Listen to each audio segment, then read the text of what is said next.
कवारी लड़की की। ये एक खौफनाक जंगल की दास्तान है जहां एक बूढ़ा साधु अपनी झोंपड़ी में रहता था। इस कहानी की असल शुरुआत तब हुई जब एक रात शदीद तूफानी बारिश हो रही थी। हर तरफ घुप अंधेरा छाया हुआ था, आसमान से बिजली जोर जोर से कड़क रही थी और जंगल में खौफनाक सन्नाटा था। साधु अपनी झोंपड़ी में बैठा था, दरवाजा मजबूती से बंद कर रखा था ताकि बारिश और तूफान की शिद्दत से बच सके। अचानक उसकी झोंपड़ी के दरवाजे पर दस्तक हुई। साधु हैरान हो गया कि इतनी रात को कौन आ सकता है इस जंगल में। उसने हिम्मत करके दरवाजा खोला तो देखा कि एक हसीन और नौजवान कवारी लड़की बाहर खड़ी है। उसके कपड़े बारिश में मुकम्मल भीग चुके थे और उसके जिस्म की हर तराश वाज़ेह हो रही थी। जवानी उरूज पर थी।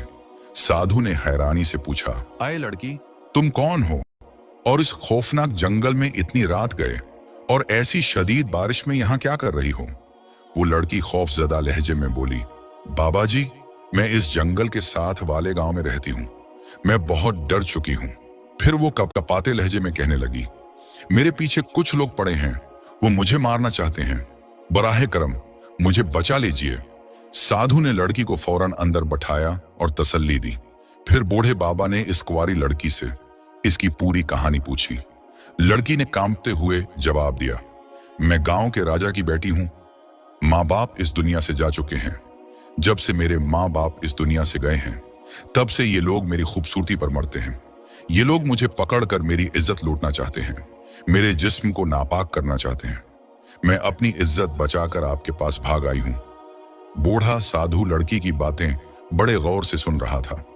वो सोचने लगा, ये लड़की कोई और राज भी छुपा ये लड़की कोई और राज भी छुपा रही है। इसके आने के पीछे कोई और मकसद तो नहीं है। साधु और वो कवारी लड़की झोंपड़ी के अंदर बैठे थे। एक कोने में दिया जल रहा था जिसकी मध्यम सी रोशनी थी। बाहर तेज बारिश और तूफान था। हर तरफ अंधेरा ही अंधेरा था। बूढ़ा साधु सालों से तन्हा रह रहा था, मगर आज उसकी झोंपड़ी में इंतहा की हसीनो जमील लड़की मौजूद थी।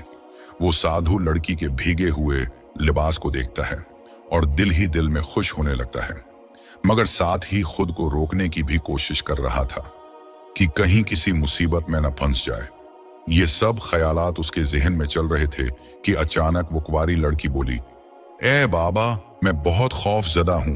क्या आज की रात आप मुझे अपनी झोंपड़ी में पनाह देंगे? बूढ़ा साधु, जो पहले ही यही चाहता था, फौरन खुश होकर कहता है, हाँ बिल्कुल, आज की रात तुम मेरी झोंपड़ी में ठहर सकती हो।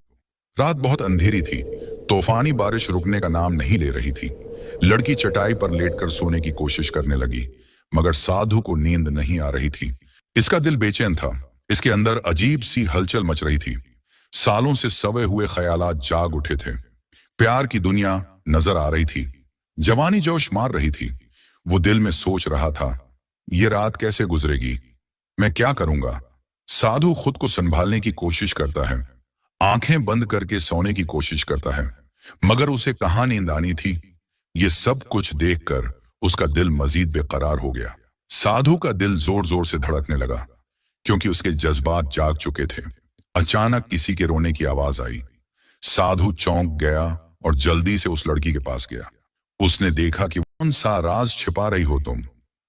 वो लड़की कांपते हुए बोली, मैं कोई अच्छी लड़की नहीं हूं। मैं एक बुरी लड़की हूं। मैं अच्छे काम नहीं करती। मैं बहुत प्यासी हूं। फिर उसने एक ऐसी बात कही कि साधु का खून ही खुशक हो गया।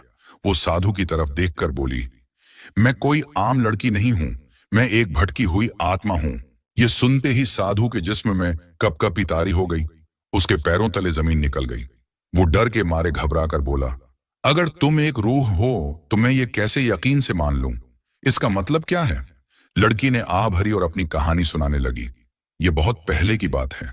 मैं एक रानी थी, मगर एक शख्स मुझसे शादी करना चाहता था जिसे मैं पसंद नहीं करती थी, लेकिन उसने मुझे हासिल करने के लिए काला जादू किया।